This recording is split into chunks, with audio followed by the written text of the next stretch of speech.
దుర్గా దర్శనం కాశీలో చాలా చాలా గొప్ప దర్శనం. దుర్గామాత దర్శనం చేస్తే ఎటువంటి సంకటములలోంచి కూడా పైకొస్తాడు. అంత గొప్ప దుర్గాక్షేత్రం. ఆవిడ శక్తులన్నీ చుట్టూ ఉంటాయి అక్కడ. అందుకే అక్కడ కుండ ఉంది. ఆ కుండంలో ఎవరైనా స్నానం చేస్తే వాళ్ళని తరువుకొస్తున్నటువంటి బాధలన్నీ కూడా వినిర్ముక్తమైపోతాయి. అందుకే కాశీపట్టణం వచ్చిన వారు తప్పకుండా వెళ్లి దుర్గామాత దర్శనం చేసి దుర్గాకుండం వంక చూసి నమస్కారం చెయ్యాలి. చక్కగా స్నానం కూడా చేయవచ్చు. అమ్మవారి శక్తులన్నీ కూడా ఈ కాశీ పట్టణాన్ని ఎప్పుడూ రక్షణ చేస్తూ ఉంటాయి.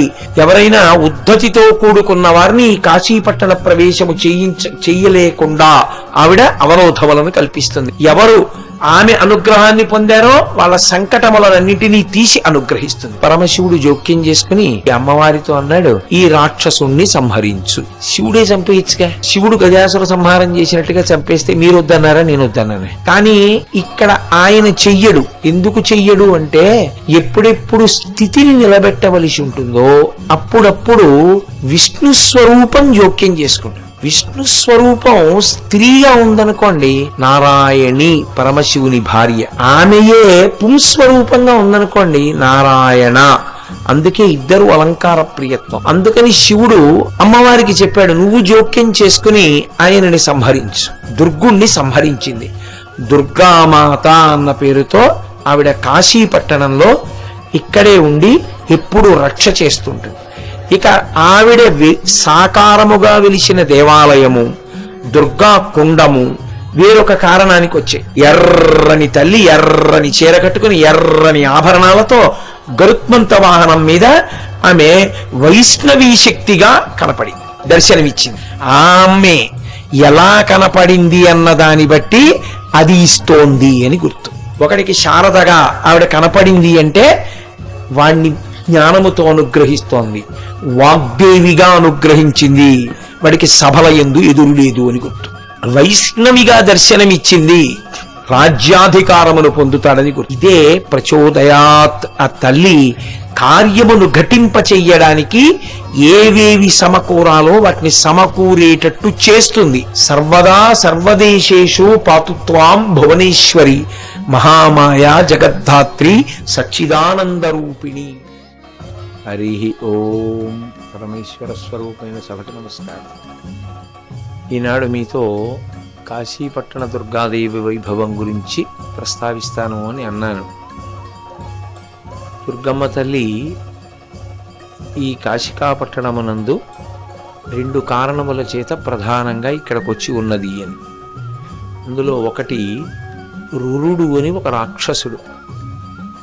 ఆ రురుడు అనేటటువంటి రాక్షసుని యొక్క కుమారుని పేరు దుర్గుడు.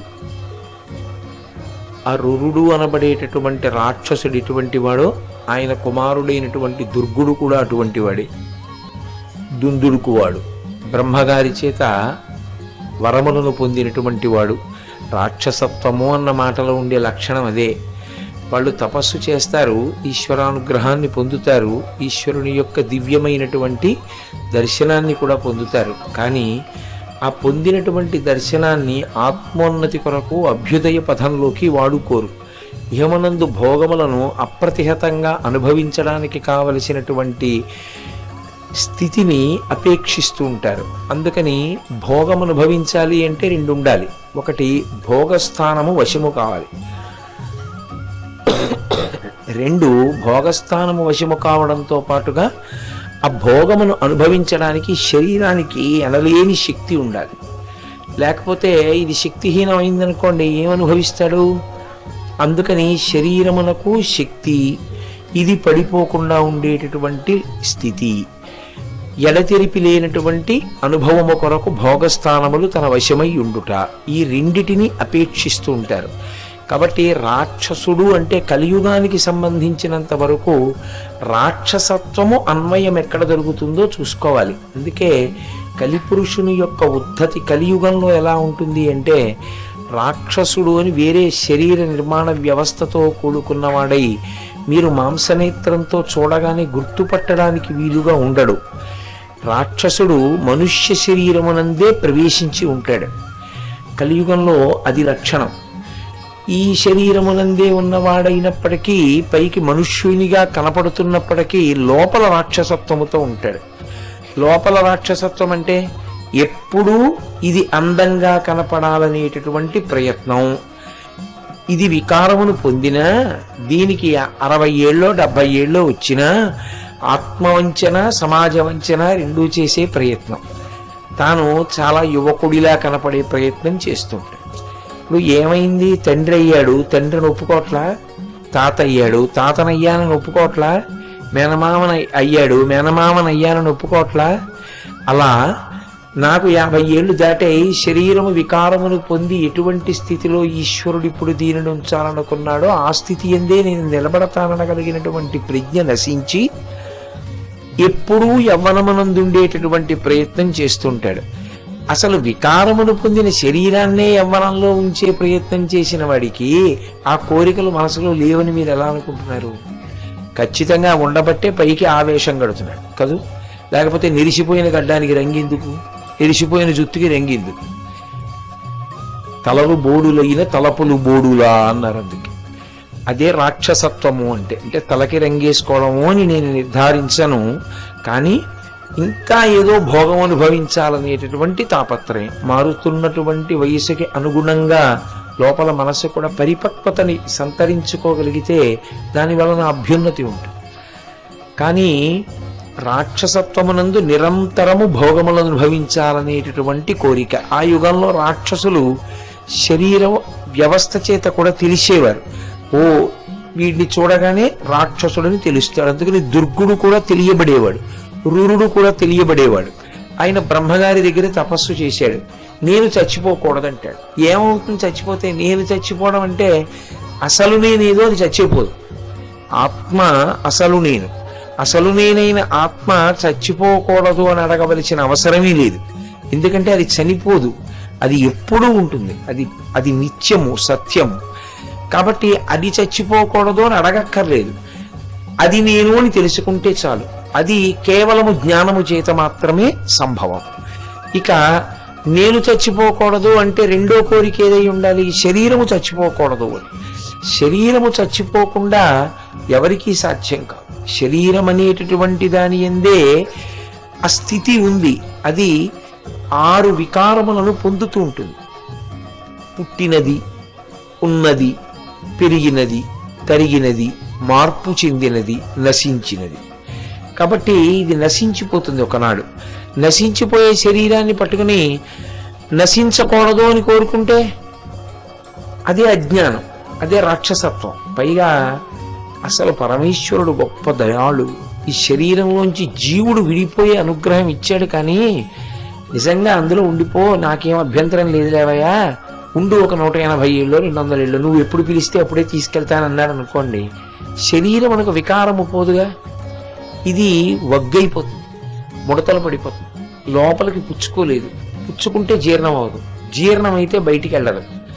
కదలలేడు, చూపు మందగించిపోతుంది, గుర్తుపట్టలేడు, ఒంటి మీద బట్ట సరిగ్గా ఉందో తెలియదు, లేదో తెలియదు, మంచం మీదే మలమూత్ర విసర్జనం, రోగం, కీటకాలు చుట్టూ. అయినా ఉండాలనుకుంటాడు. ఏమిటి ప్రయోజనం? మిగిలిన వాళ్ళకి ఎంత ఇబ్బందిగా ఉంటుంది. మనం చోటు ఖాళీ చేస్తే కదూ ఇంకొకటి వచ్చి ఆ చోట్లో కూర్చోవడం. ఎన్నాళ్ళు ఆ చోట్లో మనమే కూర్చుంటాం. ఇంకొకళ్ళకు కూడా అవకాశం ఇవ్వాలిగా. ఒకనాడు నేను కూర్చున్నాను పెళ్లిపేట్ల మీద, తర్వాత నా కొడుకు కూర్చుంటాడు, తర్వాత నా మనవడు కూర్చుంటాడు, తర్వాత ముని మనవడు కూర్చుంటాడు. అలాగే ఇక్కడ కూడా వచ్చినందుకు పని చక్క పెట్టవలసి ఉంటుంది. రాక్షసుడు అన్నవాడిని రాక్షసుడిగా చెప్తే ఆధ్యాత్మికంగా దానివల్ల ఏమైనా ప్రయోజనం ఉంటుందా అంటే చెప్పడం కష్టం. రాక్షసత్వం యొక్క హద్దు ఎక్కడుంటుంది అన్నది తెలుసుకుంటే మనుష్యత్వము నిలబడుతుంది. లేకపోతే మానవత్వము అన్న మాటకు అర్థం ఎక్కడుంది నాకు చెప్పండి. మానవుడు, రాక్షసుడు ఈ విభాగం చేయవలసిన అవసరం ఏముంది? మానవుడు రాక్షసుడి కన్నా గొప్పవాడు. ఎందుచేత అంటే ఈ శరీరమునందుండి వేదము చెప్పిన రీతిలో అనుష్ఠానం చేసి పరమేశ్వరుణ్ణి పొందుతాడు. ఆత్మయందు నిలబడి ఆత్మగా ఉండగలడు. కానీ అలా రాక్షసుడు ఉండే ప్రయత్నం చెయ్యడు. కాబట్టి ఆ భోగములను భవించాలనేటటువంటి హద్దులేని తాపత్రయానికి ఉన్నటువంటి కోరికే బ్రహ్మగారిని వాళ్ళు అడిగే వరం. బ్రహ్మగారి యందు ఒక లక్షణం ఉంటుంది. ఆయన వరం ఇస్తూ ఉంటారు ఎప్పుడు.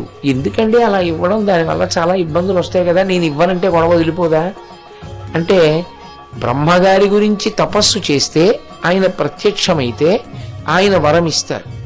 వాడు ప్రీతితో ఆయన గురించి తపించినప్పుడు ఆయన ప్రత్యక్షం అవడం ఆయన ధర్మం.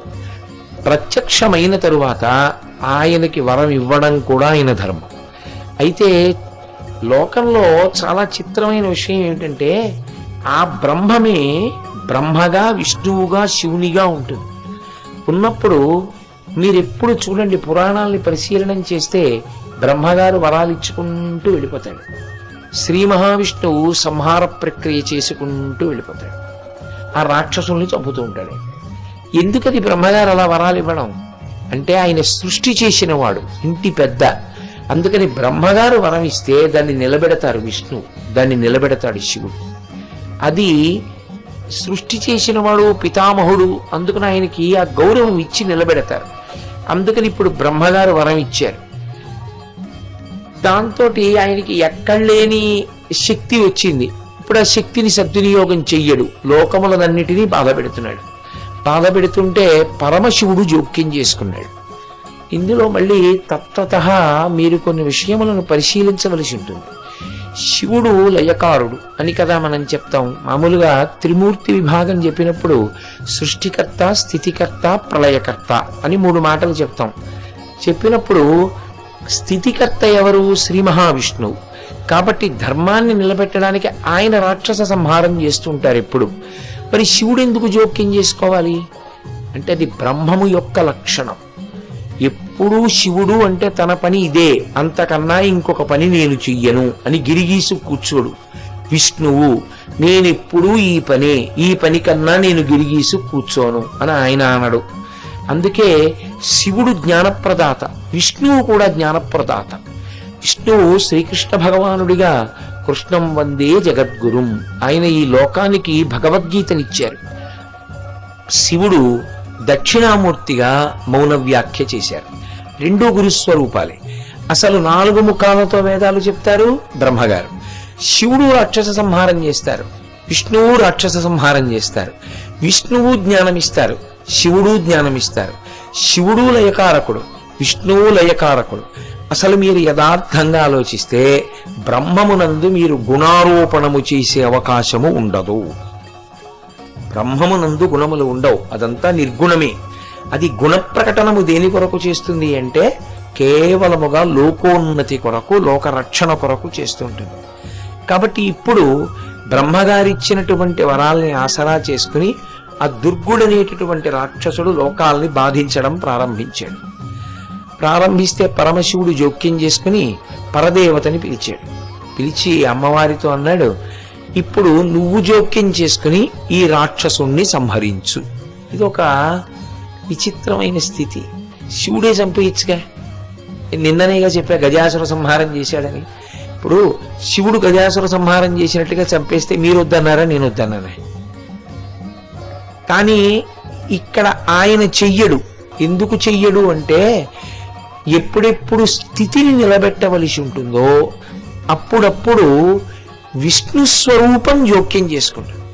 విష్ణు స్వరూపం స్త్రీగా ఉందనుకోండి, నారాయణి పరమశివుని భార్య, ఆమెయే పుంస్వరూపంగా ఉందనుకోండి, నారాయణ. అందుకే ఇద్దరు అలంకార ప్రియత్వం. అందుకని శివుడు అమ్మవారికి చెప్పాడు, నువ్వు జోక్యం చేసుకుని ఆయనని సంహరించు. ఇప్పుడు ఆ తల్లి వింధ్య పర్వతం మీద నిలబడింది. వింధ్య పర్వతం మీద నిలబడి కాళరాత్రి అనబడేటటువంటి తన అంశతో కూడుకున్న ఒక శక్తిని సృజించి రాయబారం పంపించింది. అందులో ఒక సందేశం ఉంటుంది.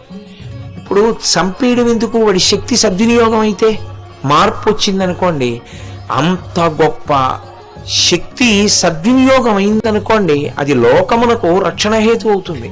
మనం చెప్పలేము. ఏమో అరబిందో మారిపోయిన తర్వాత మహర్షి అయిపోయాడు. అందుకని ఆ మార్పు కోసమని ఈశ్వరుడంతటి వాడు కూడా ప్రయత్నిస్తాడు తప్ప, ఇక ముద్ర వేసేసి వీడు రాక్షసుడు కాబట్టి చంపేస్తున్నాను అని చంపేయడం చెయ్యడు. రావణునికి కూడా ఎన్నో అవకాశాలు ఇచ్చాడు రామచంద్రమూర్తి. వినియోగించుకోలేనటువంటి స్థితికి రావణుడు దిగజారిపోతే అప్పుడు సంహరించాడు. అమ్మవారు కూడా అంతే. అందుకే కాళరాత్రి అనబడేటటువంటి తన అంశతో కూడుకున్న శక్తి స్వరూపాన్ని రాయబారంగా పంపింది. ఆవిడ వచ్చి ఒక మాట చెప్పింది, రాయబారంబు వచ్చితి రాక్షసేంద్ర. నేను రాయబారం వచ్చాను. రాయబారము అంటే ఎవరి పనుపునో వచ్చాను అని గుర్తు. ఎవరి పనుపున వచ్చాను అంటే అగజకన్యక పంప వింధ్యమున నుండి. ఆ అగజ అంటే పర్వతము యొక్క కుమార్తె అయినటువంటి పార్వతీదేవి పంపగా వింధ్య పర్వతం నుంచి నేను ఇక్కడికి వచ్చాను. నేను నీకిచ్చే సందేశం అనగా అమ్మవారు నీకిచ్చే సందేశం ఒకటే, బుద్ధిమంతుడవైతే నీ భువనములకు బాధ కలుగక చేయుము రాక్షసేంద్ర.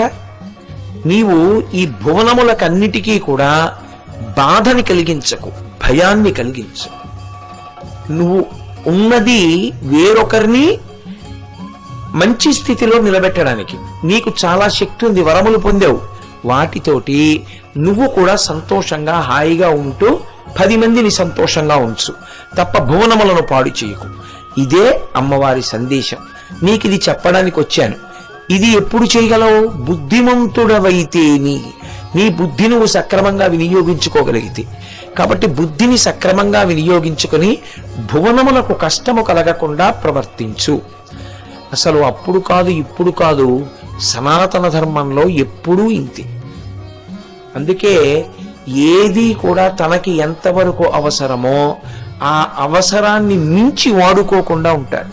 నేను ఎక్కడో ఒక ఆధునిక కవి గడుసుతనంతో వ్రాసినటువంటి ఒక మాట చదివాను.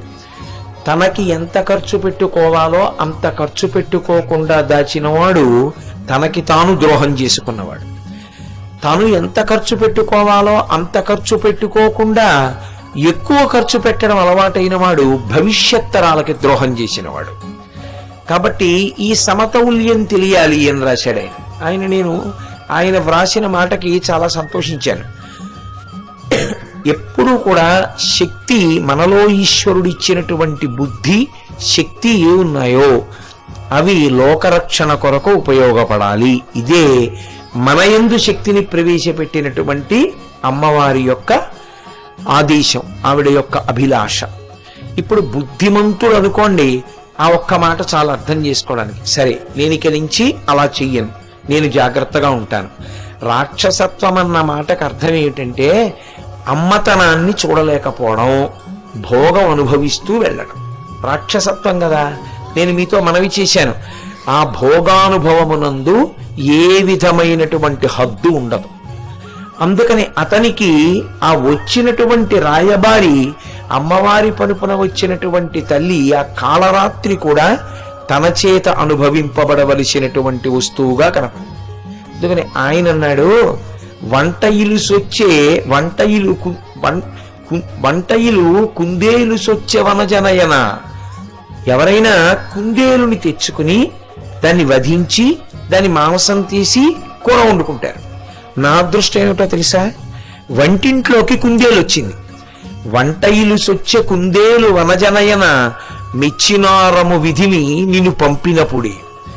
ఆ విధి ఉన్నాడు చూసావా, వాడు నేను భోగం అనుభవించడానికి కాంతల్ని వెతుక్కుని అలిసిపోతున్నానని ఆయనే నిన్ను పంపించాడు, నిన్ను కూడా అనుభవించమని. చూసావా నా అదృష్టం. అడవిలోనున్న గేహముననున్న అనుభవింపవలసిన భోగ విభవము పొందు నరుడు, అది ఆయన నీతి. రాక్షస నీతి అంటే అలా ఉంటుంది.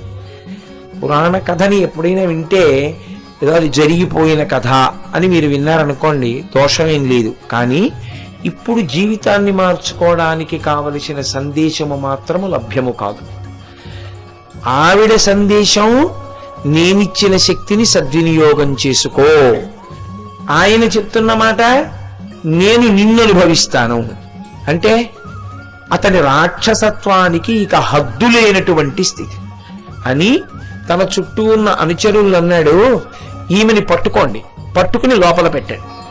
లోపల పెడితే నేను అనుభవిస్తాను, అంతఃపురం చేర్చండి అన్నాడు. అంటే ఆవిడంది, ఇప్పుడు కావలసింది ఆ రాక్షసుడు, రాక్షసుని యొక్క పరివారము కూడా సంహరింపబడాలి. కాబట్టి వీళ్ళందరినీ కూడా ఎవరి చేత పరిమార్పింపబడాలో ఆ స్థానములకు చేర్చాలి. ఆవిడంది తెలివిగాను, ఏమయ్యా, వేటగాని వెంట మృగములే వచ్చు తెలియంగా, అక్కడ ఇను మృగమును కాల్చి తినిన పిదప మృగములేమి దొరకవు, నన్ను పట్టిన దొరకనే నగతనూజ ప్రథమ నిర్జర దిగధీశ రాక్షసేశ. ఓ రాక్షసేశ్వర, వేటగాడు ఉంటాడు, వాడు వేటాడాలి, అడవిలో ఉండే జంతువులు పట్టుకోవాలి. అతని దగ్గర ఒక మృగం ఉంటుంది, ఆ మృగానికి ఓ లక్షణం ఉంటుంది, దాన్ని వాడు అలా తర్ఫీదిస్తాడు, శిక్షణ ఇస్తాడు.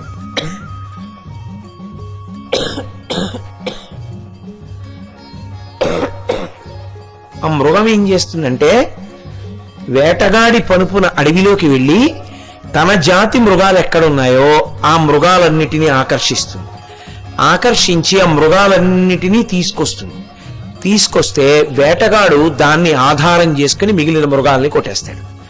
దీన్ని కొట్టడం, దీన్ని ఎందుకు కొట్టడంటే, దాన్నే కొట్టేశాడు అనుకోండి, ఇక రేపు పొద్దున్న అడవిలోకి వెళ్ళి మృగాల్ని తెచ్చిపెట్టడానికి మృగం ఉండదు. అందుకని దీన్ని చంపకుండా మిగిలిన వాటిని కొడతాడు, కొట్టి తీసుకొస్తాడు.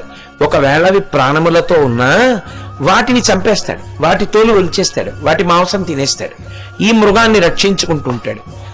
అలా నన్ను కానీ పట్టుకున్నావనుకో, నీకు అసలు పార్వతీదేవి దొరుకుతుందా?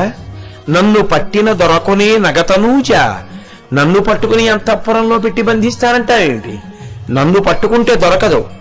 నువ్వు తెలివితేటలుగా నా వెంట వస్తే నేను ఆమె ఎక్కడ ఉన్నదో అక్కడికి వెడతాను, నువ్వు కూడా ఆవిడ దగ్గరికి రా.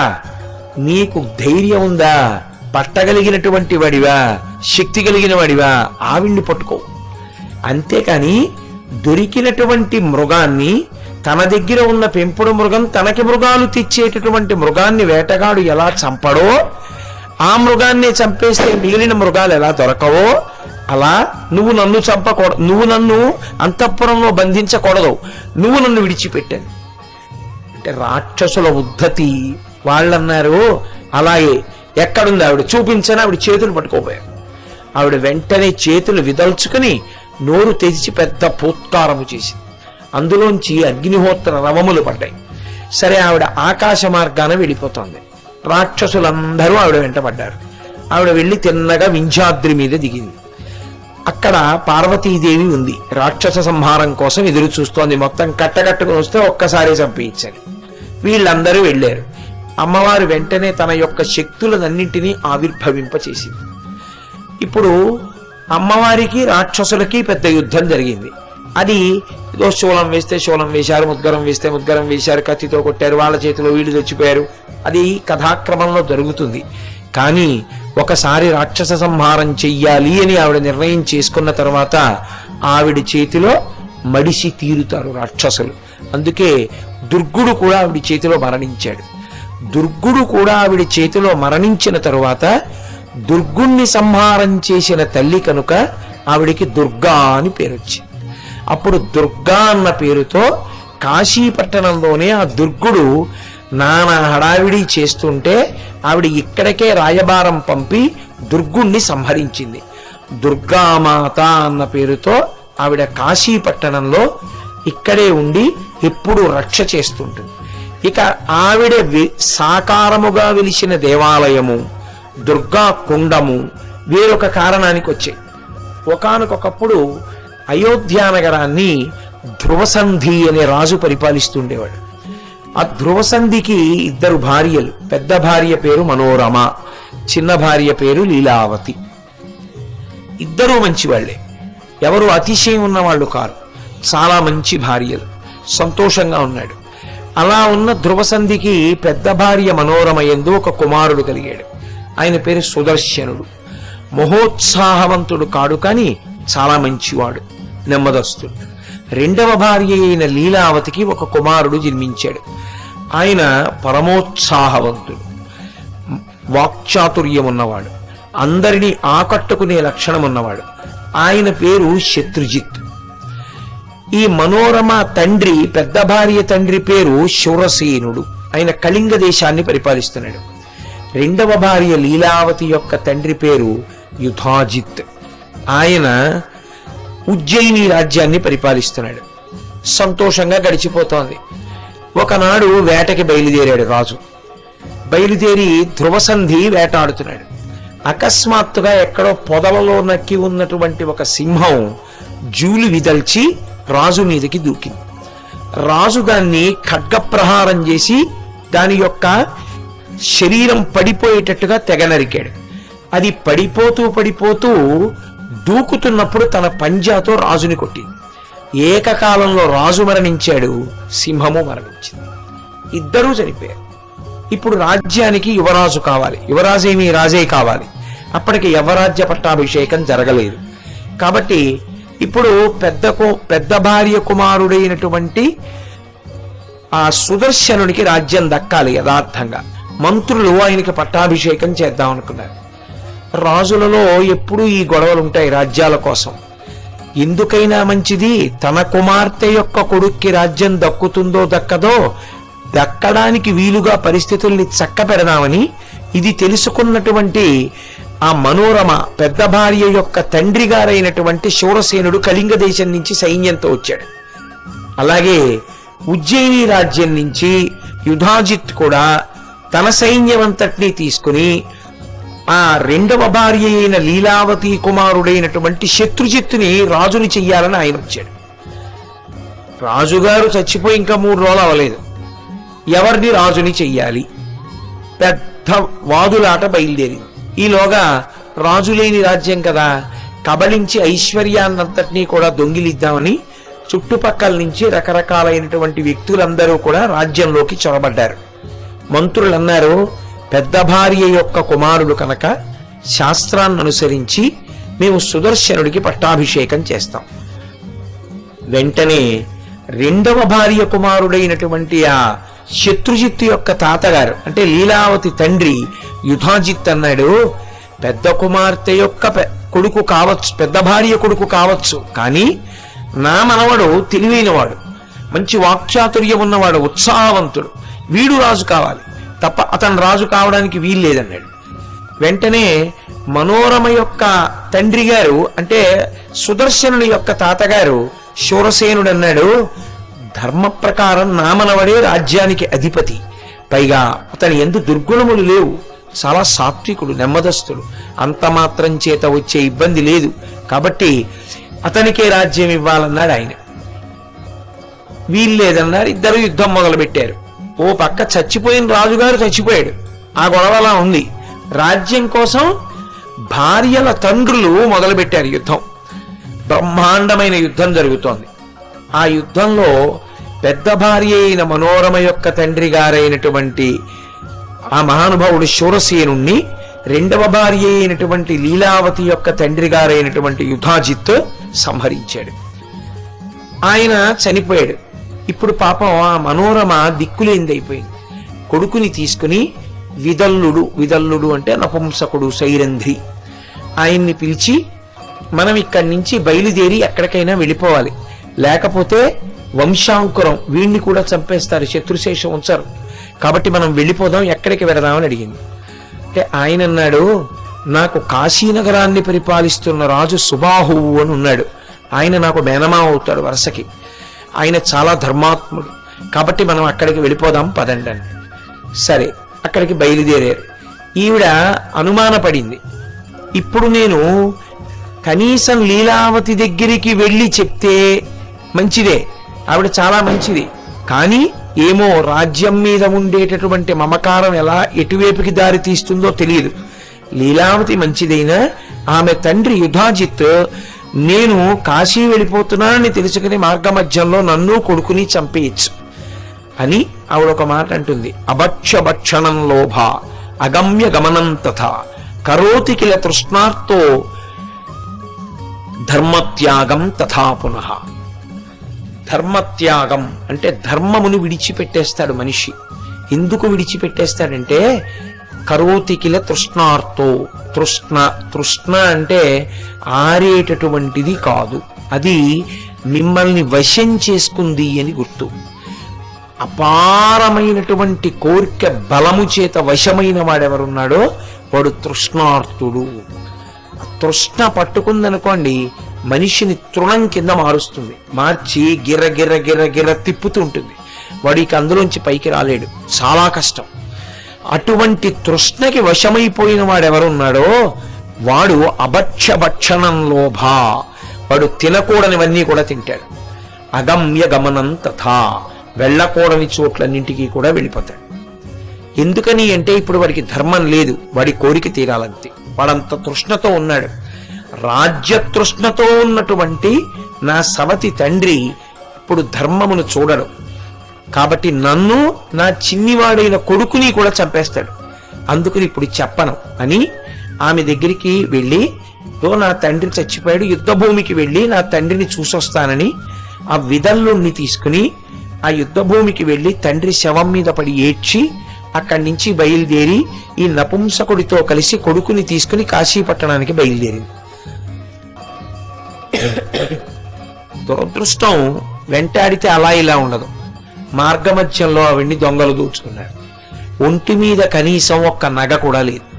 ఇప్పుడు ఆ పిల్లవాడిని తీసుకుని ఆ విదల్లుడితో కలిసి గంగానదిని ఒక పడవ మీద దాటి ఆమె భరద్వాజ మహర్షి ఉన్నటువంటి ఆశ్రమ ప్రాంతానికి చేరుకుంది.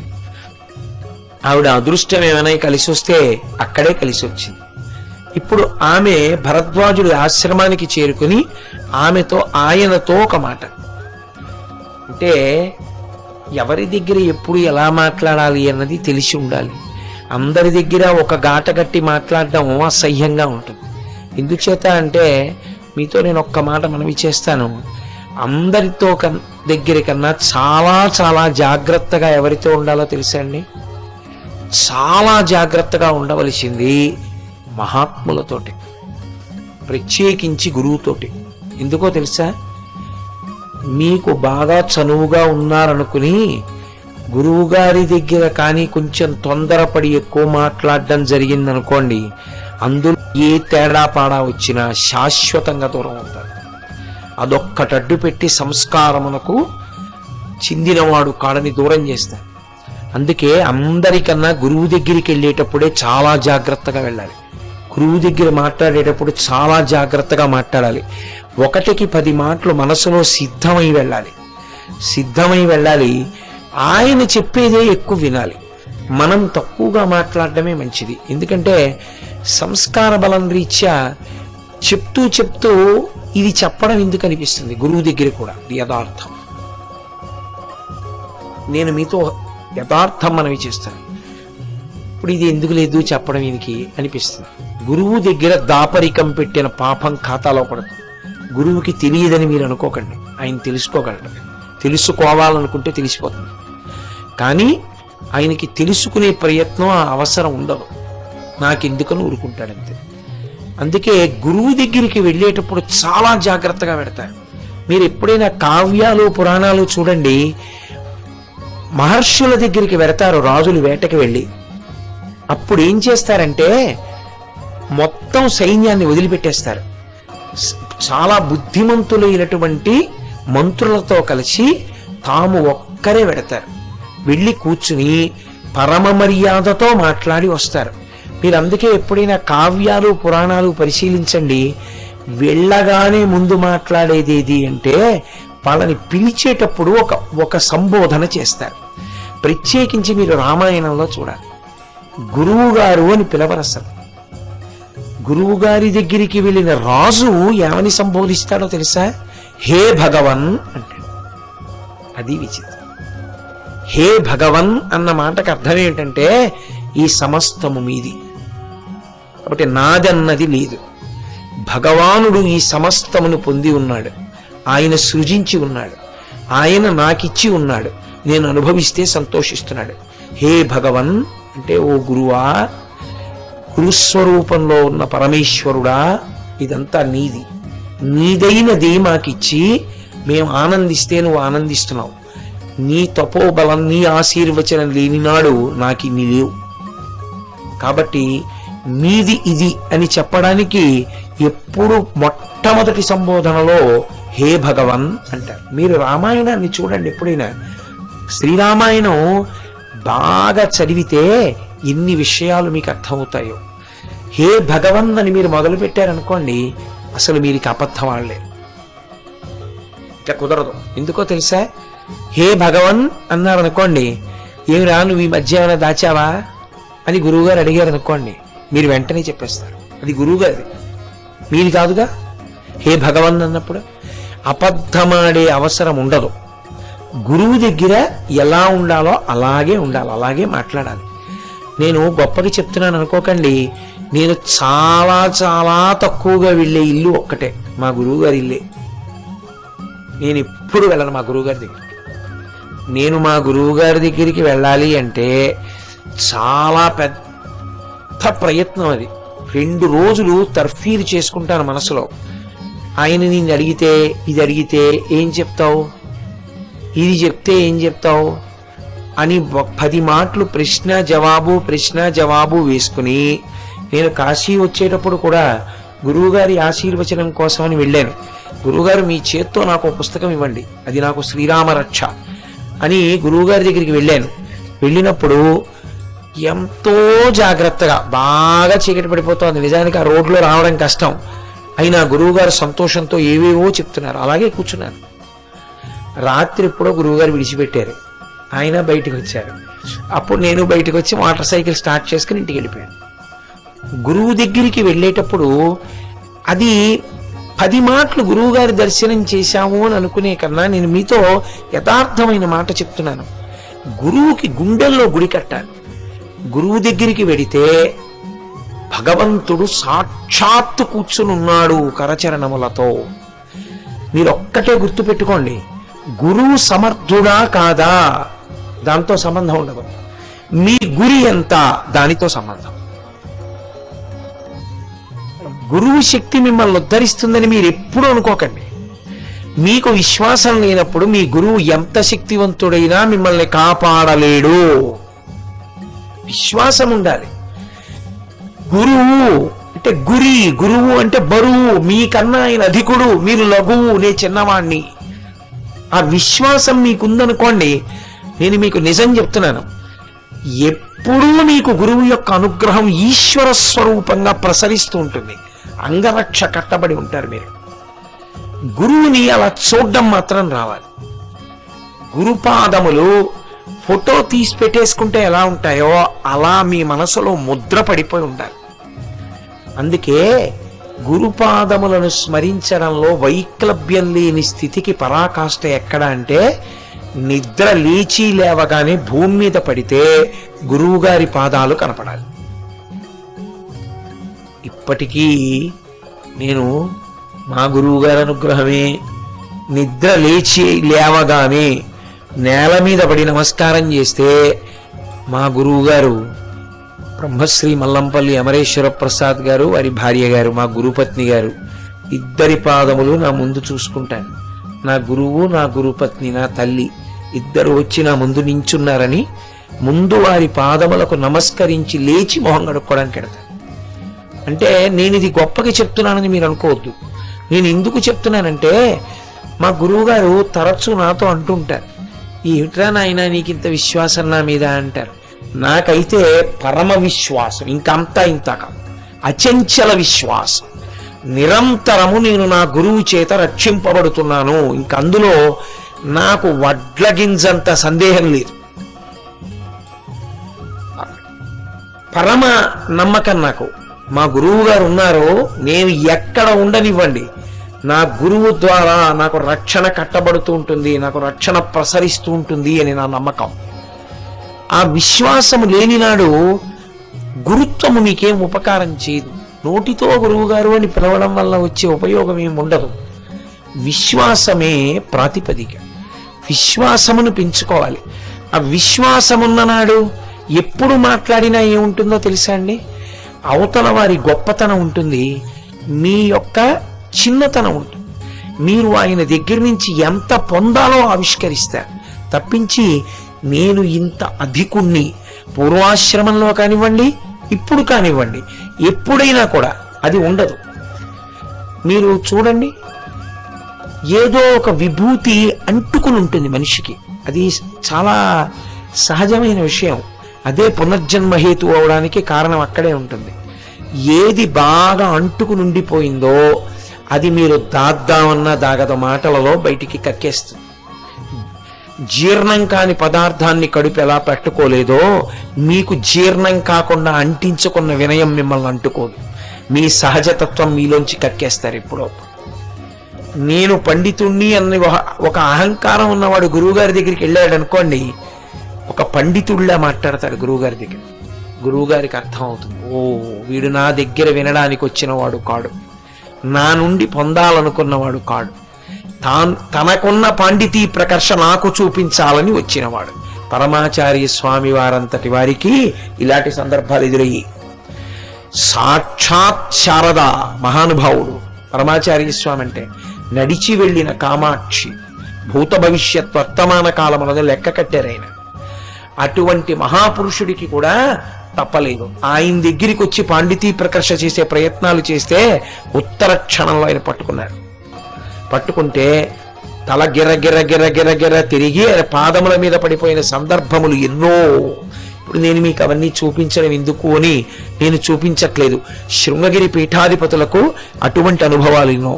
నేను ఆ గురువైభవంలో మీకు అటువంటివి ఎన్నో చూపించాను కూడా ఉపన్యాసాలు చెప్పినప్పుడు గురు పూర్ణిమకి. కనుక అది సాధన అంటే, గురువు గారి దగ్గరికి వెళ్ళడంలో సాధన, యథార్థమునకు ఈశ్వరుణ్ణి చేరుకోవడంలో సాధన. మీరు బాగా గమనించగలిగితే ఈ రెండిటికి వ్యత్యాసం లేదు.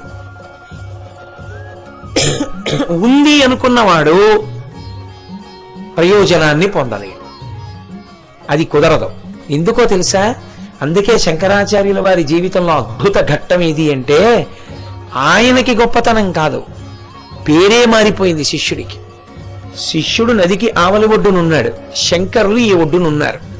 యథాలాపంగా ఒరే ఇలా రా అన్నారు. ఆయన అన్నాడు, గురువు గారు ఇలా రా అన్నారు. గురువు గారు ఇలా రా అన్నాక అలా వెళ్ళను, ఇలాగే వెడతాను అని గంగ మీద నడుస్తూ వెళ్ళాడు. గురువు మీద ఆయనకున్న విశ్వాసానికి పద్మములు పైకొచ్చాయన పాదములు పట్టుకున్నాయి. పద్మముల చేత పట్టబడిన పాదములున్నవాడు కాబట్టి పద్మపాదాచార్యుడయ్యాడు. నేను ఇప్పుడు దాన్ని వివరణ చెయ్యలేను, కానీ అవకాశం లేదు. నేను ఇవాళ కంఠము అలాగే ఉంది, రెండు వెనక కొంత సభా కార్యక్రమం ఉంది, అందుకని వివరణ చెయ్యను. కానీ మీరు బాగా దాన్ని పరిశీలన చేయండి. ఎప్పుడైనా ప్రత్యేకించి కాకినాడలో ఉన్నవారికి ఒక సత్సంగంలో దానిలో ఉన్న మెళకువ గురించి మీకు చెప్తాను. గురువుకి బ్రహ్మమునకు తేడా లేకపోతే గురువు గారి పాదాలు పట్టుకుని బ్రహ్మమును చేరిపోవడానికి సాధనాక్రమంలో మెళకువ ఎక్కడున్నది, ఎక్కడ ఆ మెళకువలు పాటించవలసి ఉంటుంది అన్నది మీతో నేను విజ్ఞాపన చేసే ప్రయత్నం చేస్తాను. ఈలోగా మీరు కూడా బాగా ఆలోచించండి దాని మీద. అందుకని ఆ తల్లి చేరింది మహానుభావుడైనటువంటి భరద్వాజుని వద్దకు. చేరి ఆవిడ, నేనేదో ఫలానా రాజుగారి భార్యని, నాకు కష్టాలు వచ్చాయి, ఏదో కొన్నాళ్ళు తలదాచుకుంటాను, నే కాశీరాజు దగ్గరికి వెళ్ళిపోతాను అని ఆవిడ అనలేదు. ఆవిడ ఏమందో తెలుసా అండి? మహానుభావ, ఆర్తస్య రక్షణే పుణ్యం యజ్ఞాధికముదాహృతం. నేను ఆర్తితో ఉన్నదానను. మీ స్థాయి ఏమిటి, మీరు ఎందుకు వచ్చారు, మీకేం కావాలి, అసలు ముందు మనకు అవగాహన ఉండాలి. కిరాణా కొట్టుకెళ్ళిన వాడికి ఏం కొనుక్కోవడానికి వెళ్ళాడో చేత కాకపోతే అలా చూస్తూ నిలబడితే, ముందు కొనుక్కునే వాళ్ళకి చోటు ఇవ్వండి, మీరు వెనక్కి వెళ్ళండి, ఏం కావాలో తర్వాత నిర్ణయించుకోండి అంటాడు. ఎక్కడ కిరాణా కొట్టులోనే అది అవసరం, చెప్పుల కొట్టులోనే మీ సైజుకి చెప్పేంతో చెప్పేసుకు చూసుకోవడం అవసరం. గురువు దగ్గరికి వెళ్ళినప్పుడు ఉండకూడదని మీరు ఎలా అనుకుంటున్నారు? గురువు గారి దగ్గరికి వెళ్ళినప్పుడు మీరు ఎందుకు ఎడుతున్నారు, మీరు దేనికోసం వెడుతున్నారు అసలు అన్నది మీకు అవగాహన లేకపోతే, నాకు అవగాహన లేకపోతే ఆ గురువు నుంచి ఏం పొందుదామని. అది కిరాణా కొట్టు అయితే ఆయన ఆత్మ, రాశీభూతమైన ఆత్మ, ఏం పొందుతారు అక్కడ? అసలు మీకేం కావాలి? నాకు ఇది కావాలని నిశ్చయమైన అభిప్రాయం ఏమైనా ఉందా?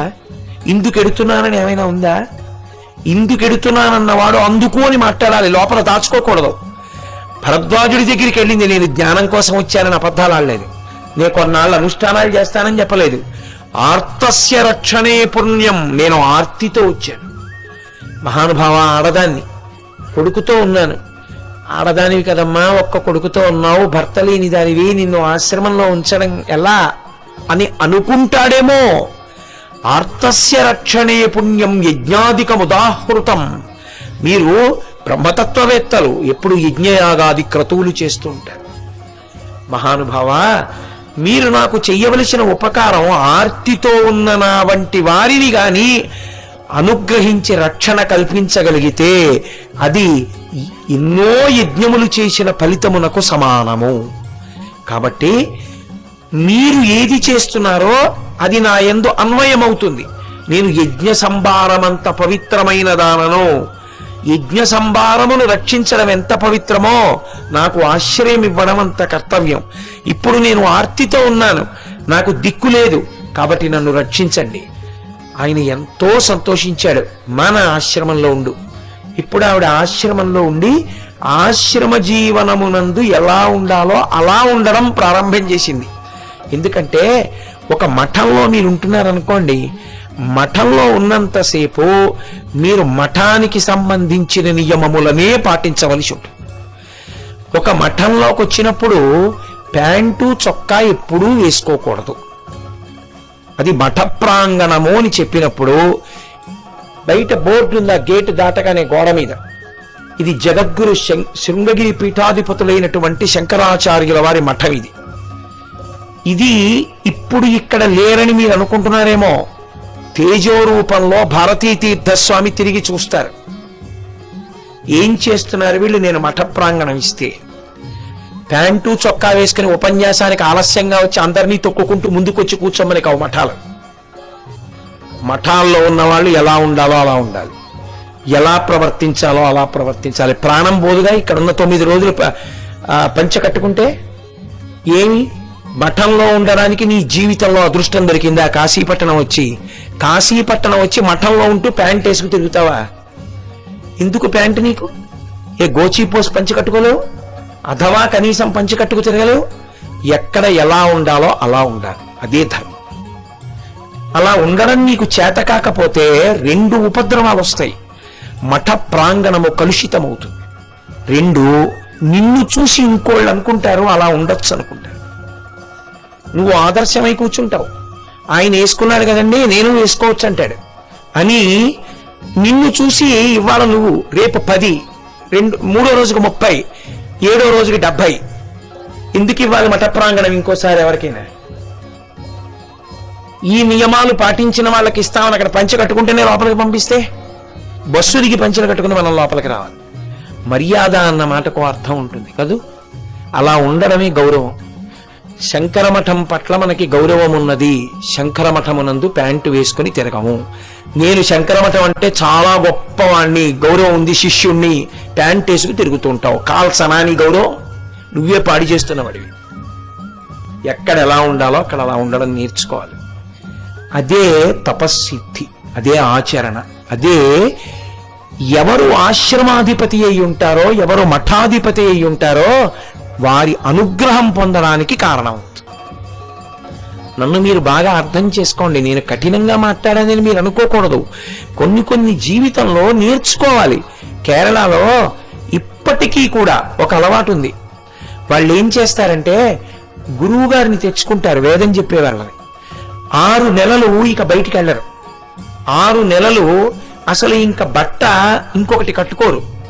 6 నెలలు ఏ ధావలియో కట్టుకుని అదే పని 3 పూట్ల సంధ్యావందనం, అగ్నికార్యం, యజ్ఞం, హోమం ఎవరో చూడాలని కాదు, ఆచరణ కొరకు, జీవితాభ్యున్నతి కొరకు చక్కగా చేసుకుని 6 నెలలు భార్య ఏం చేస్తుందంటే ఇంట్లో కాసిన కాయలు పళ్ళు పట్టుకొస్తుంది, వాటితోటే వండుతుంది, అవే తింటారు అంతే. అసలు బయటికి రాడు 6 నెలలు. 6 నెలల తర్వాత బయటికి వస్తాడు. తన ఇంట తానంత బ్రహ్మచర్యం పాటిస్తాడు. ఏది ఆచరించకుండా అభ్యున్నతి రమ్మంటే ఎక్కడి నుంచి వస్తుంది? కాశీ వచ్చి లాడ్జిల్లో ఉండేవాళ్ళు చాలా మంది ఉంటారు. కాశీ వస్తున్నాము అంటే శంకరులొకరు, శంకరాచార్యుల వారు ఒకరు కాదు, శంకర భగవత్పాదుల పేరు మీద ఉన్నటువంటి మఠాలు మనకి నివాస స్థానాలయ్యాయి. ఎంత భాగ్యవంతులం మనం, ఎంత అదృష్టవంతులం మనం. ఒక దేవాలయం ఉంది, మఠంలో చక్కగా నిద్ర లేవగానే ముందు నీ అనుష్ఠానాన్ని నువ్వు పూర్తి చేసుకుని చక్కగా ముందు వెళ్ళి దేవాలయానికి ప్రదక్షిణం చేసి దేవాలయానికి నమస్కరించి, మహానుభావులు అయ్యా ఇప్పటి శంకరాచార్యుల వారు, ఇప్పటి శృంగగిరి మఠానికి భారతీ తీర్థస్వామి వారు శంకరాచార్య రూపంతో తిరుగుతున్నారు. మీరు ఏదో ఒక రోజున తేజో రూపంలో ఇక్కడ వస్తారు, చూస్తూ ఉంటారు. మీకు ఎప్పుడో స్ఫురణకు వస్తుంది ఆయనకి. కాశీ పట్టణానికి 100 మంది వెళ్ళి మఠంలో ఉన్నారు కదా, ఏం చేస్తున్నారు మఠంలో? ఆలోచన ఆయనకి వచ్చిన ఉత్తర క్షణంలో ఆయన ఏం చేయగలరో తెలుసా అండి? తేజోరూపుడై క్షణంలో ఇక్కడికి వస్తారు. వచ్చారు కూడా, వచ్చి చూస్తారు. లేకపోతే ఇంకా బిరుదావళి ఎందుకు? అవన్నీ గాలిపటానికి అంటించినటువంటి ఉమ్మితడి తోక అవుతుంది. అది చదివినది నిజమైతే, గురువందనానికి నిలబడింది నిజమైతే, ఇక్కడ నీ ఆచరణ అలా ఉండాలి. ఆయన సకల నిగమాగమ సార్వభౌమ, ఆయన అష్టాంగ యోగా నిష్ఠాన యోగ చక్రవర్తి అని చెప్తున్నామా? అష్టాంగ యోగం ఆయనకి తెలుసు. అష్టాంగ యోగం ఆయనకి తెలిసి ఉన్నవారు అందులో చక్రవర్తి అయితే ఆయన ఎప్పుడు కావాలంటే అప్పుడు అనుమ, లఘిమ, గరిమ వీటితో వచ్చేస్తారు. సూక్ష్మ రూపంలో వచ్చేస్తారు, తేజో రూపంలో. అక్కడ చూసేవాళ్ళు జపం చేసుకుంటున్నారు అనుకుంటారు, చక్మని ఇక్కడికి వచ్చి ఒక్కసారి అలా తిరిగి వెళ్ళిపోతారు.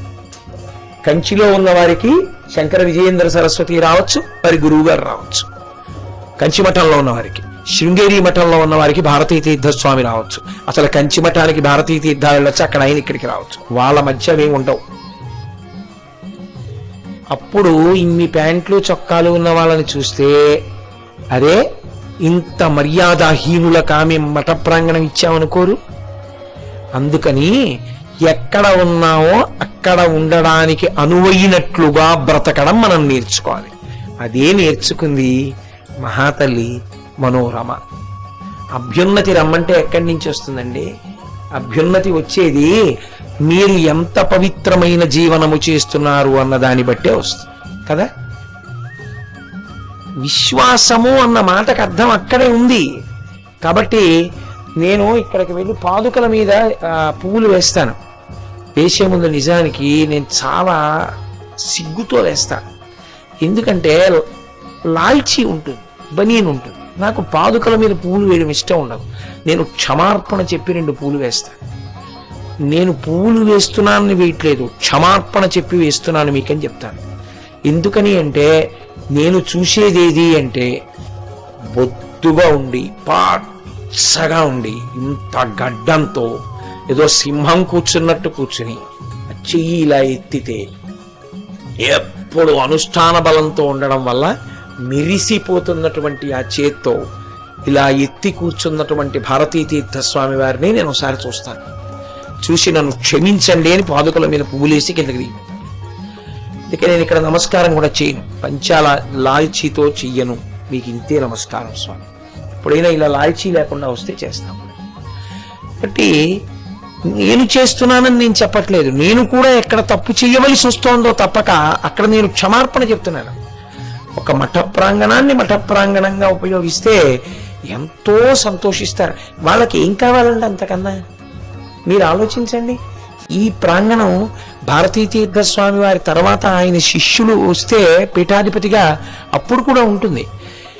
నిజానికి నేను అనుకుంటున్నాను, అసలు శృంగేరి పీఠానికి ఎన్ని ఆస్తులున్నాయో, ఎన్ని మఠాలున్నాయో అవన్నీ భారతీ తీర్థస్వామి ఎప్పుడూ చూసి ఉండలేదు.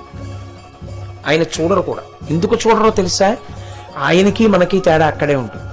ఆయనకి వాటి మీద వ్యామోహం ఉండదు కూడా. కాబట్టి ఆయన రారు. కానీ ఆయన కోరుకునేదంటూ ఏమైనా ఉంటే ఏంటో తెలుసా?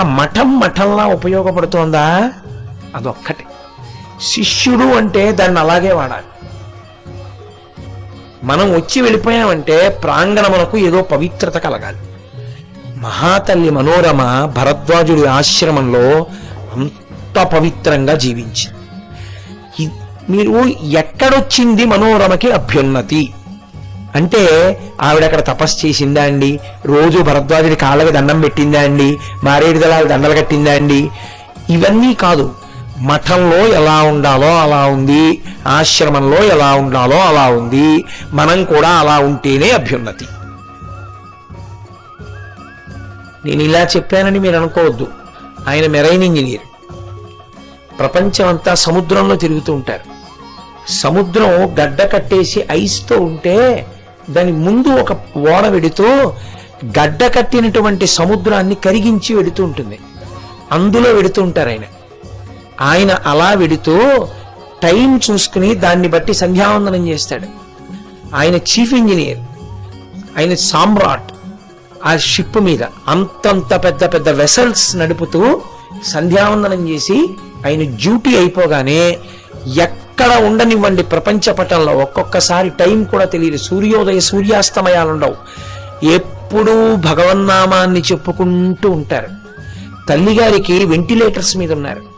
వెంటిలేటర్స్ మీద ఉన్నారు తల్లిగారు. కాశీ రావడం కన్నా తల్లి సేవ గొప్పది, అక్కడికి వెళ్ళిపోండి అంటే ఎన్నో ఆశలు పెట్టుకుని ఇంటికి రావడం కూడా మానేసి కాశీ యాత్ర కోసం ఎక్కడో సముద్రాల్లో ఓడ నడిపి విమానం ఎక్కి వద్దామనుకునే వేళటికి తల్లిగారు అస్వస్థతకి గురైతే విశాఖపట్నం వెళ్ళారు. విశ్వనాథుడు అనుగ్రహించాడు ఆయన్ని. తల్లిగారు లేచి కూర్చున్నారు. అమ్మా కాశీ వెళ్ళొస్తానమ్మా అన్నారు. నాన్న తప్పకుండా వెళ్ళిదా నాన్న అన్నారు. ఆయన వచ్చారు.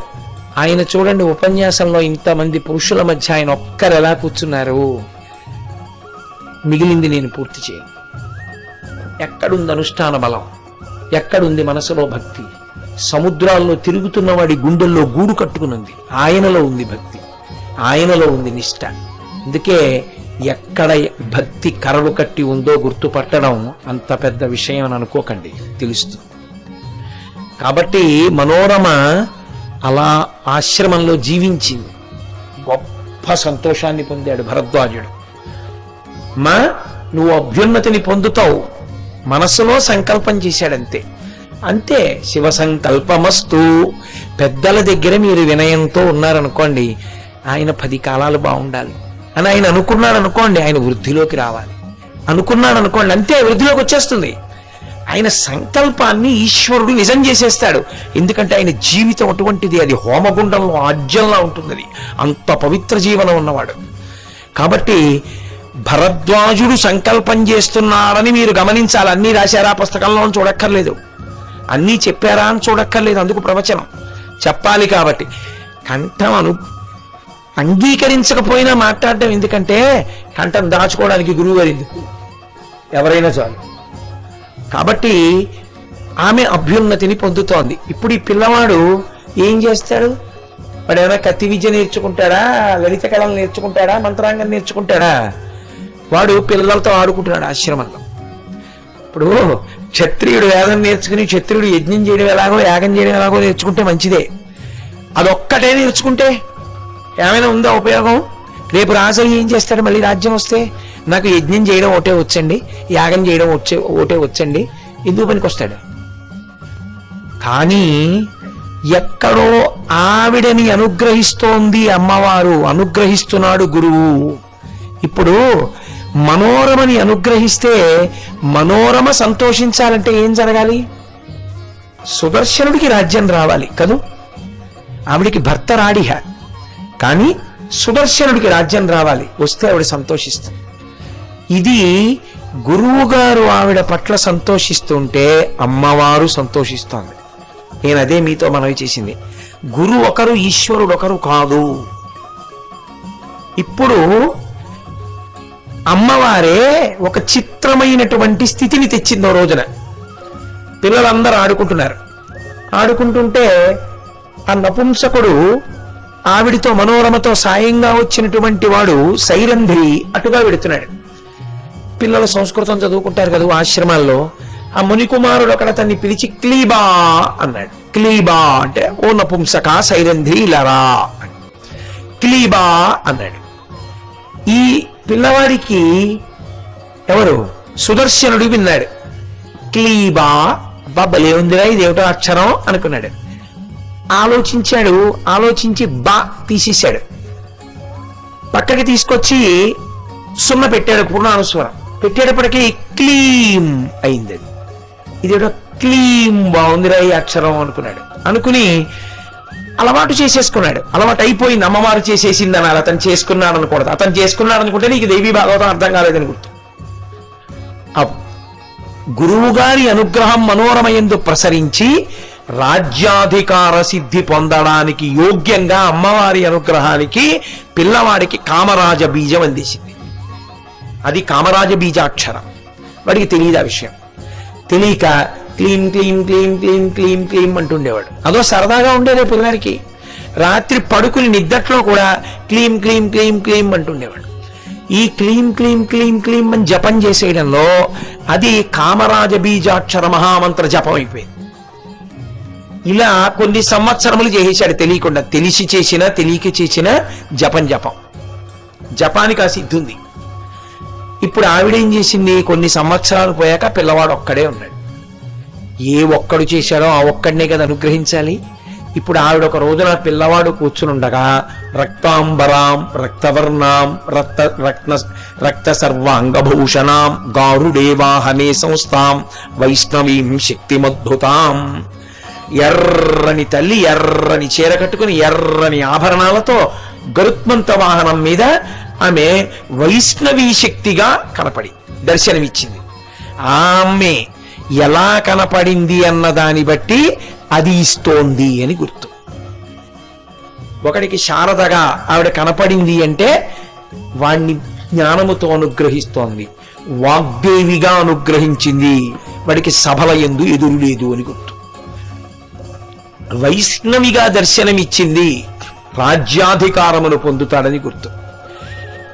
అమ్మవారిని స్తోత్రం చేశాడు, నమస్కరించాడు, అంతర్ధానం అయిపోయింది.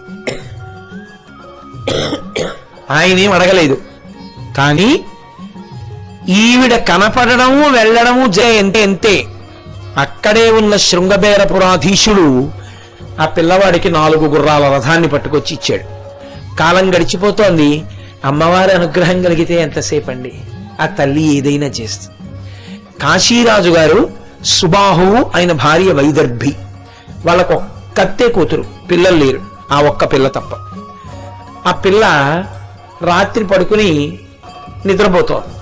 ఆ పిల్లకి పరదేవత కల్లోకొచ్చి నీకు తగిన వరుడెవరో నేను నిర్ణయం చేశాను. అదిగో ధ్రువసంధి యొక్క కుమారుడైనటువంటి సుదర్శనుడు భరద్వాజ మహర్షి ఆశ్రమంలో పెరుగుతున్నాడు. అతనికిచ్చి నీ వివాహం జరగాలి, నువ్వు అతన్ని వివాహం చేసుకో అని అమ్మవారు నిర్ణయం చేసింది. ఆ పిల్ల పేరు శశికళ. ఇప్పుడు ఆ పిల్ల నిద్రలేచింది. అలా ఉన్నాడా అటువంటి పిల్లవాడు, అమ్మవారు నాకు చెప్పింది అని ఆలోచించడం మొదలుపెట్టింది. ఒక రోజున ఎవరో బ్రాహ్మణుడుగా వచ్చాడు. కాశీ అంటే రాని యాత్రికుడు ఎవరు ఉంటాడు కాబట్టి ఎవరో బ్రాహ్మణుడుగా వస్తే ఆవిడ, అయ్యా మీరు ఎక్కడెక్కడికి వెళ్ళారు చెప్పండి. అయోధ్య, మధుర, మాయా, కాశీ, కాంచి, అవంతిక ఇవన్నీ మోక్షపురాలు కదా, అందుకని అయోధ్య వెళ్ళని వాళ్ళు ఎవరు? అమ్మ అయోధ్యాది నగరములను చూసి వస్తున్నానని. ఈ పిల్లంది అయోధ్యలో భరద్వాజ మహర్షి ఆశ్రమానికి వెళ్ళారా అంటే, ఈయనెందుకు అడగడం అంటే, బ్రాహ్మణుడు మరి ఆశ్రమానికి వెళ్ళడు, వెళ్ళిన తర్వాత ఇక్కడ హోటళ్లలో టిఫిన్లు ఎక్కడ బాగున్నాయని వెళ్తాడా? ఇక్కడ ఆశ్రమాలు ఎక్కడ ఉన్నాయి, దేవాలయాలు ఏమి ఉన్నాయని వెళ్ళాలి. అందుకని వెళ్ళావా భరద్వాజాశ్రమానికి అంటే వెళ్ళాను. అక్కడ సుదర్శనుడని నీకు తగిన వరుడున్నాడు, అమ్మవారు పలికిస్తోంది. ఆవిడే వాగ్దేవి అయి పలికిస్తోంది బ్రాహ్మణుడి చేత. అమ్మా ప్రస్తుతం రాజ్యం లేదు కానీ నీకు తగిన వరుడు, అతన్ని నువ్వు వివాహం చేసుకోవాలి తల్లి అని ఆయన రూపగుణ విశేషములను వర్ణించి వెళ్ళిపోయాడు. ఇదే ప్రచోదయాత్. ఆ తల్లి కార్యమును ఘటింప చెయ్యడానికి ఏవేవి సమకూరాలో వాటిని సమకూరేటట్టు చేస్తుంది. వెనక ఎవరో తెలుసా అండి? పరదేవత ఉన్నది. పరదేవత ఉండి ఆవిడ నడిపిస్తోందన్నమాట. సంకల్పాన్ని నిజం చెయ్యడానికి నడిపిస్తూ ఉంటుంది. కాబట్టి ఇప్పుడు ఈవిడ ఆయన గురించి చాలా కలలు కంటోంది, నేను ఆ సుదర్శనుడికే భార్యని కావాలని. కాలం గడిచిపోయింది. ఈమెకు స్వయంవరం ప్రకటించాడు రాజు. ఈ పిల్ల తల్లికి వెళ్ళి చెప్పింది, అమ్మా నేను సుదర్శనుణ్ణి వివాహం చేసుకుంటాను. ఆ పిల్ల తండ్రికి చెప్పింది. తండ్రి బాధపడ్డాడు. లౌకికం కదా, రాజ్యహీనుడు ఎక్కడో ఉన్నాడు, పైగా అతని ఆచూకీ కోసం వెతుకుతున్నాడు. నిజంగా వెతికాడు కూడా. యుధాజిత్ ఎప్పుడు దొరుకుతాడా, చంపేద్దాం మనోరమ కొడుకు అని గూఢచారుల వల్ల తెలుసుకుని భరద్వాజాశ్రమానికి వెళ్ళాడు సుబుద్ధి అన్న మంత్రితో కలిసి. చంపేస్తాను. ఈవిడ వెళ్ళి భరద్వాజుడికి మొరపెట్టుకుంది. అయ్యా, నన్ను చంపేస్తాడేమో, నా బిడ్డన్ని మీరే కాపాడాలని అడిగింది. అందుకే రామాయణం బాలకాండలో మాట అంటారు, దిక్బలం క్షత్రియ బలం బ్రహ్మతేజో బలం బలం. బ్రాహ్మణుడి బలం అటువంటి ఏమీ చెయ్యక్కర్లేదు, గాయత్రిని తిప్పి విడిచిపెట్టేస్తే చాలు, ఇహ తట్టుకోడేవాడు. అంత శక్తివంతం. అనుష్ఠాన ప్రక్రియ తెలిసి గాయత్రిని అంత నిష్ఠతో జపం చేసేవాడి దగ్గర అంత బలం ఉంటుంది. అందుకే దిగ్బలం క్షత్రియ బలం బ్రహ్మతేజో బలం బలం అంటాడు విశ్వామిత్రుడు. కాబట్టి భరద్వాజుడు బ్రాహ్మణుడే కదా, మనకెందుకు విడిచిపెట్టాడని కబురు చేశాడు, విడిచిపెట్టే మనోరమని. భరద్వాజుడు స్వయంగా వచ్చి పాప తల్లి ప్రార్థన చేసిందని వెళ్ళి, నువ్వు తీసుకెళదాం అనుకుంటున్నావేమో, ఆమెకి నా రక్ష ఉన్నది, నువ్వు ఆశ్రమ ప్రవేశం చెయ్యడానికి కానీ తీసుకెళ్ళడానికి కానీ వీలు లేదని చెప్పి వెళ్ళిపోయాడు. ఆయన అన్నాడు, బ్రాహ్మణుడు, ఆయన చెప్తే ఆగడం ఏమిటి, వెళ్ళి చంపేద్దాను రా అన్నాడు మంత్రిని సుబుద్ధిని. ఆయన అన్నాడు, నీలాంటి రాజే వెనకడు కోటి ఉండేవాడు విశ్వామిత్రుడు. ఇలా అనుకునే వశిష్ఠుడి దగ్గరికి వెళ్ళాడు. చాలా ప్రమాదం వచ్చింది, బ్రాహ్మణ బలం ఏమనుకుంటున్నావు, లేనిపోని ఆగడం చెయ్యకు, వెనక్కి వెళ్ళిపోదామన్నాడు. విడిపోయాడు. అందుకు బతికాడు సుదర్శన్. అంటే అమ్మవారి అనుగ్రహం ఎలా రక్షింపజేస్తుందో చూడండి. ఇంతమందిని చంపినవాడు భరద్వాజుని యొక్క అండదండలలో ఉన్నవాడిని చంపలేకపోయాడు. ఇది గురువు యొక్క అనుగ్రహం అంటే అలా ఉంటుంది. అది గురు వైభవం అంటే సనాతన ధర్మంలో. అందుకే గురుర్ బ్రహ్మ గురుర్ విష్ణు గురుర్దేవో మహేశ్వర గురు సాక్షాత్ పరబ్రహ్మ తస్మై శ్రీ గురవై నమః. శంకరులంతటి వారు గోవింద భగవత్పాదుల పేరు చెప్తే ఇలా ఉంగిపోయేవారు. నిజానికి శంకరులు అపరశంకరులు.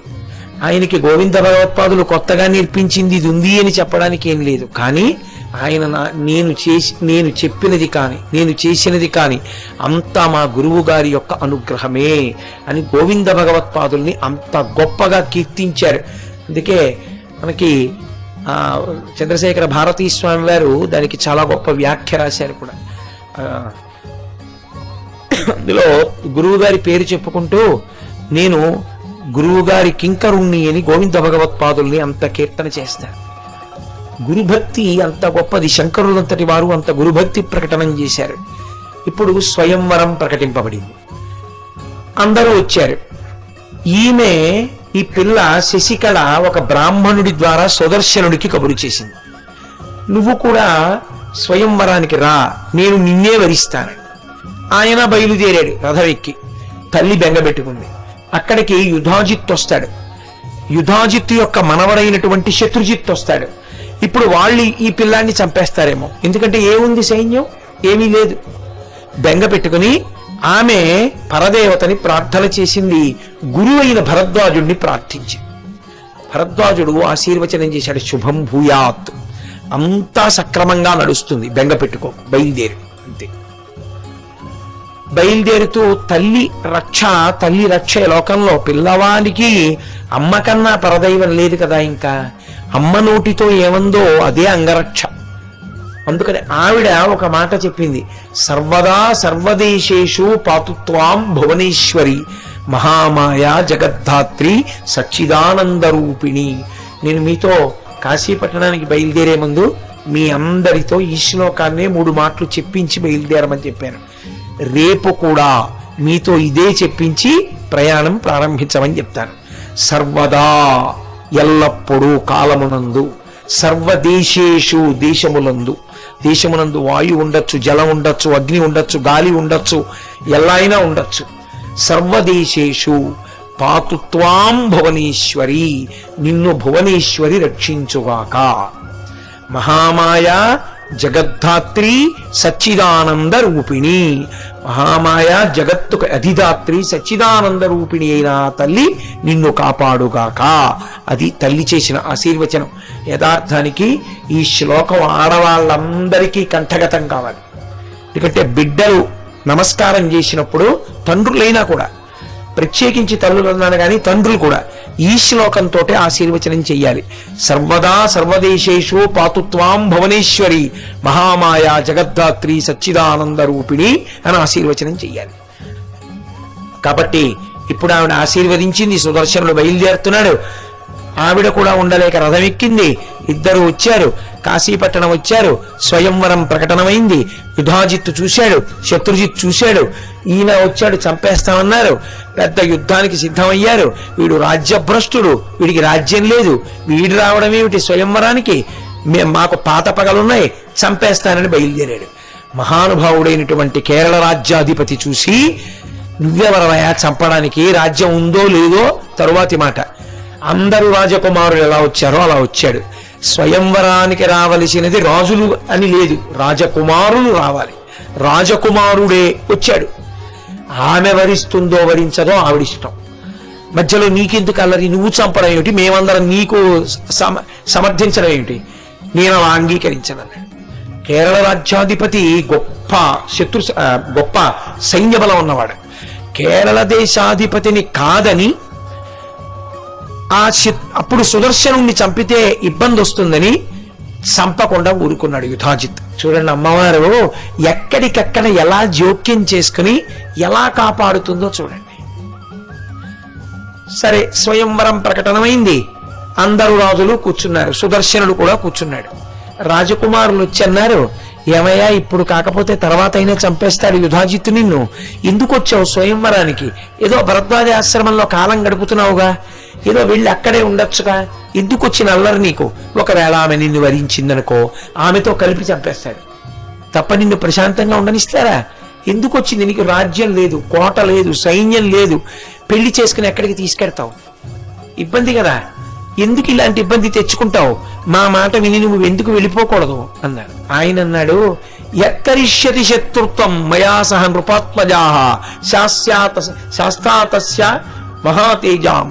నాకు ఎక్కరిష్యతి శత్రుత్వం, నాకు ఎవరితో శత్రుత్వం ఉంది, నా దృష్టిలో శత్రువు లేడు, నాకు శత్రుజిత్తు తమ్ముడు, శత్రుజిత్తుకి నేను శత్రువునేమో, నాకు శత్రువు కాడు నా తమ్ముడు,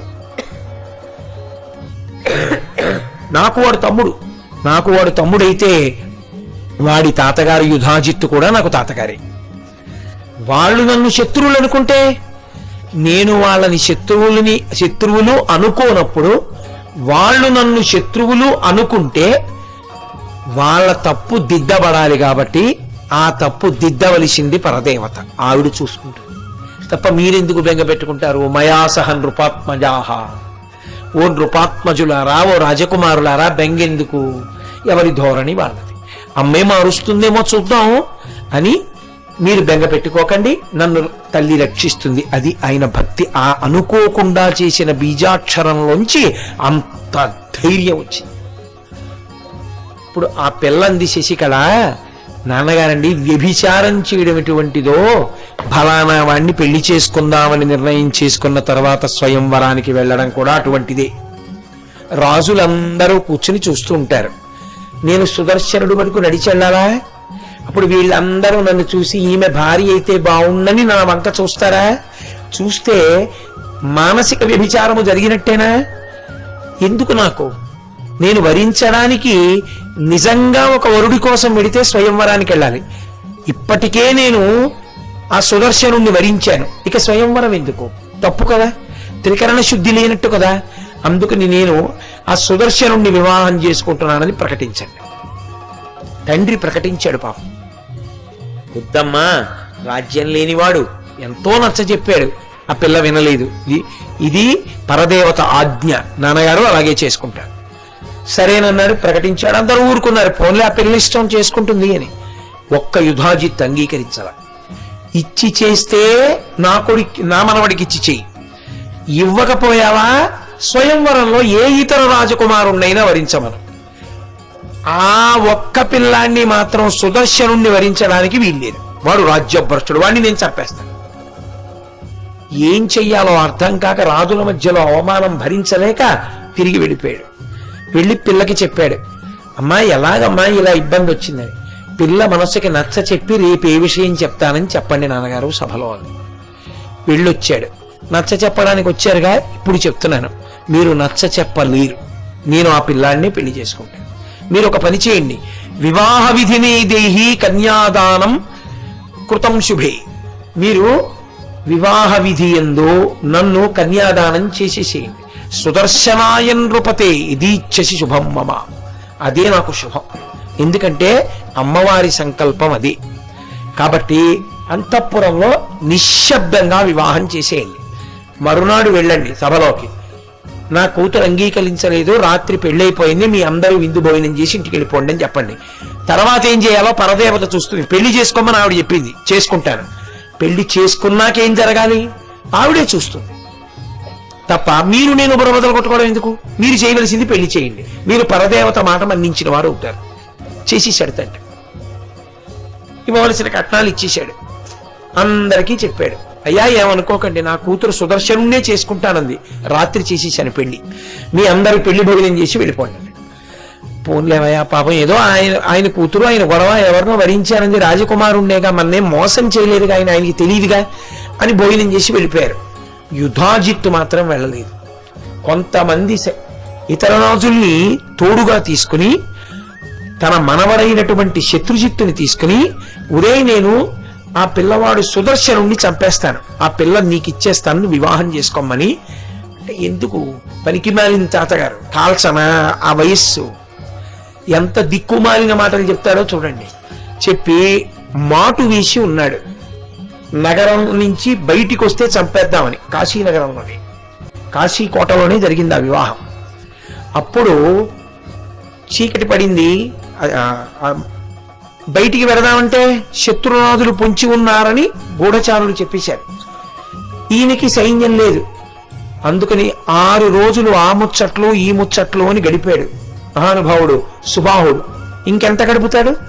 పంపేయాలి, నేను నా సైన్యం అండగా వస్తా అన్నాడు. లేదు, నా రాజ్యం నీకు ఇస్తాను, నేను సేనాధిపతిగా ఉంటా అన్నాడు. కాదు, అర్ధరాజ్యం ఇస్తాను, నేను సగం నువ్వు సగం పరిపాలిద్దాం అన్నాడు. అమ్మ ఏం చేస్తే అది జరుగుతుంది, మీరు బెంగ పెట్టుకోవద్దు, మాకు రథం ఇవ్వండి, దాని మీద వెళ్ళిపోతాం భరద్వాజాశ్రమానికి. రథం ఎక్కి బయలుదేరాడు. కాశీపట్టణ పొలిమేరల్లోకి వచ్చాడు. అక్కడ ఉన్నటువంటి ఆ యుధాజిత్తు, మనవడైనటువంటి శత్రుజిత్తు ఇద్దరూ కలిసి ఈ సుదర్శనుడితో యుద్ధానికి దిగారు. ఇది తెలిసి కాశీరాజు గారు తన సైన్యంతో అల్లుడికి మద్దతుగా వచ్చాడు. ఆ పిల్లవాడన్నాడు, సుదర్శనుడు, ఇది నాకు యుధాజిత్తుకి శత్రుజిత్తుకి జరుగుతున్న యుద్ధం, మీరెవరూ జోక్యం చేసుకోకండి, మీరెందుకు చచ్చిపోవడం నిష్కారణంగా? అలా చూడండి, ఏం జరిగితే అది జరుగుతుంది, పరదేవతానుగ్రహం. యుద్ధం మొదలుపెట్టాడు. అటు ఇద్దరు, ఇటొక్కడు, హోరాహోరీ సమరం జరుగుతోంది. అకస్మాత్తుగా ఇదే కాశీపట్టణంలో అమ్మవారు ఆకాశంలో నిలబడింది సింహవాహనం మీద. తలుక్కున మెరుపు మెరిసి తల్లి నిలబడితే అందరూ పైకి చూశారు. సుదర్శనుడు అమ్మవారిని స్తోత్రం చేశాడు. ఆవిడంది, ఇదే చెప్తున్నాను, ఆ సుదర్శనుణ్ణి విడిచిపెట్టు. ఆయన విడిచిపెడతాడా? మదోన్మత్తుడై ఉన్నాడు. ఒక ఆడది ఆకాశంలో నిలబడితే ఆశ్చర్యపోతారేమిరా, చెయ్యండి యుద్ధం, చంపేసేయండి సుదర్శనుణ్ణి. అంతే. ఆవిడ ధనస్సు చేతపట్టి 2 బాణములను ప్రయోగించింది. ఒకటి యుధాజిత్, ఒకటి శత్రుజిత్, ఇద్దరూ కింద పడి చనిపోయారు. సైన్యాలన్నీ కాకావికలైపోయి. అప్పుడు కాశీరాజు గారు ప్రార్థన చేశారు, అమ్మా, ఇవాళ నా అదృష్టం, నా అల్లుడికి ఉన్న నమ్మకానికి నువ్వు నాకు ఆకాశంలో దర్శనమిచ్చావు, నాకు ఎలా కనపడ్డావో అలాగే నా తల్లి నువ్వు ఈ కాశీపట్టణంలో వెలియాలి అని అడిగితే, ఇదిగో మనం దర్శనం చేశామే మొన్న రోజు ఉదయం, ఆ దుర్గామాత క్షేత్రంలో అమ్మవారు వెలిసింది. అదే దుర్గామాత వైభవం. ఆవిడ్ని చూసినప్పుడు కాశీరాజు ఏ స్తోత్రం చేశాడో అదే మీ అందరితో చేయించాను ఆ రోజు నేను. అప్పుడు వెలిసిన తల్లి, ఆవిడ శక్తులన్నీ చుట్టూ ఉంటాయి అక్కడ. అందుకే అక్కడ కుండ ఉంది. ఆ కుండంలో ఎవరైనా స్నానం చేస్తే వాళ్ళని తరువుకొస్తున్నటువంటి బాధలన్నీ కూడా వినిర్ముక్తమైపోతాయి. దుర్గామాత దర్శనం చేస్తే ఎటువంటి సంకటములలోంచి కూడా పైకొస్తాడు. అంత గొప్ప దుర్గాక్షేత్రం. తర్వాత సుదర్శనుడు వెళ్ళాడు, ఆ శత్రుజిత్ యొక్క తల్లి అయిన లీలావతికి, అమ్మా నేను కావాలని చంపలేదమ్మా, తమ్ముణ్ణి ఇలా జరిగిందన్నాడు, నాకు తెలుసు నాయనా, నువ్వు అటువంటి వాడివి కావంది. ఆయన కూడా చక్కగా అయోధ్య రాజ్యాన్ని పరిపాలించాడు. అయోధ్యలో కూడా అమ్మవారికి మందిరాలు కట్టి దేవీ నవరాత్రములను అనుష్ఠించడం అన్నది ప్రారంభం చేశాడు. అప్పటి నుంచి అమ్మవారిని నియమనిష్ఠులతో ఉపాసన చేసేవారు. అందుకే కాశీపట్టణం వచ్చిన వారు తప్పకుండా వెళ్లి దుర్గామాత దర్శనం చేసి దుర్గాకుండం వంక చూసి నమస్కారం చెయ్యాలి. దుర్గాకుండంలో స్నానం చెయ్యగలిగితే చక్కగా స్నానం కూడా చేయవచ్చు. కాబట్టి అప్పటి నుంచి అమ్మవారి శక్తులన్నీ కూడా ఈ కాశీపట్టణాన్ని ఎప్పుడూ రక్షణ చేస్తూ ఉంటాయి అని. ఎవరైనా ఉద్ధతితో కూడుకున్న వారిని ఈ కాశీపట్టణ ప్రవేశము చెయ్యలేకుండా ఆవిడ అవరోధములను కల్పిస్తుంది. ఎవరు ఆమె అనుగ్రహాన్ని పొందారో వాళ్ళ సంకటములన్నింటినీ తీసి అనుగ్రహిస్తుంది. అందుకని దుర్గా దర్శనం కాశీలో చాలా చాలా గొప్ప దర్శనం. మనం ఇవాళ ఆ దుర్గామాత వైభవాన్ని మీకు నేను వివరిస్తాను అని చెప్పాను. ఆ జగన్మాత అనుగ్రహంతో మీకు ఆ దుర్గమ్మ తల్లి వైభవం గురించి 4 మాటలను చెప్పగలిగినందుకు, అంటే ఆ పాటి సహకరించినందుకు కంఠం పరదేవతానుగ్రహం వల్ల జగన్మాతకి నా వందనములను అర్పిస్తూ, మంగళాశాసనపరై పదాచార్య పురోగమై సర్వైశ్చ పూర్వైరాచార్యై సత్కృతాయాస్తు మంగళం. మంగళం కోసలేంద్రాయ మహనీయ గుణాత్మనే చక్రవర్తి తనూజాయ సర్వభౌమాయ మంగళం. ఉమాకాంతాయ కాంతాయ కామితార్థ ప్రదాయినే శ్రీగిరీశాయ దేవాయ మలినాథాయ మంగళం. కరచరణకృతం వా కర్మవాక్కాయజం వా శ్రవణనైనజం వా మానసం వాపరాధం విహితం వా సర్వమేత్తక్షమస్వ శివ శివ కరుణాబ్ధే శ్రీ మహాదేవ శంభో. సర్వం శ్రీ ఉమామహేశ్వర పరబ్రహ్మార్పణమస్తు.